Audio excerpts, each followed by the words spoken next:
unknown facts for this drawing. Number 1. Shapes are very useful. বিভিন্ন shapes drawing করার পর এই ছোট ছোট ড্রয়িং করার সময় অতটাও ভুল হবে না, কারণ এর আগে বিভিন্ন শেপস প্র্যাকটিস করা হয়ে গেছে। নাম্বার 2.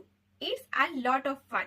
কিছুদিন প্র্যাকটিস করার পর থেকে শেপস বাচ্চা থেকে বুড়ো সবারই বোরিং লাগে, কিন্তু এই ধরনের ড্রয়িং করার সময় নতুন নতুন ড্রয়িং করতে পারে, যার ফলে তারা খুব মজার সাথে ড্রয়িং করে আর তার সাথে শেপস প্র্যাকটিস করা হয়ে যায়। নাম্বার 3.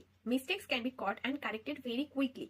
শুরুতেই আমরা যদি বড় ড্রয়িং করতাম তাহলে ভুল হতো, বিরক্ত হতাম, কিন্তু এই ড্রয়িং এর ক্ষেত্রে সেটা হয় না, কারণ এই ড্রয়িং এ যদি ভুলও হয় তাহলে সেই ভুলটা বুঝে আমরা ঠিকও করতে পারবো। ভুল ঠিক না হলে আবার নতুন ড্রয়িংও করে নিতে পারবো, কিন্তু বড় ড্রয়িং এর ক্ষেত্রে সেটা হয় না। Number 4. This small drawing help to big drawing. এই ছোট ছোট স্টেপস এর মাধ্যমে ড্রয়িং করার পর বড় বড় ড্রয়িং করতে অনেকটা সুবিধা হয়।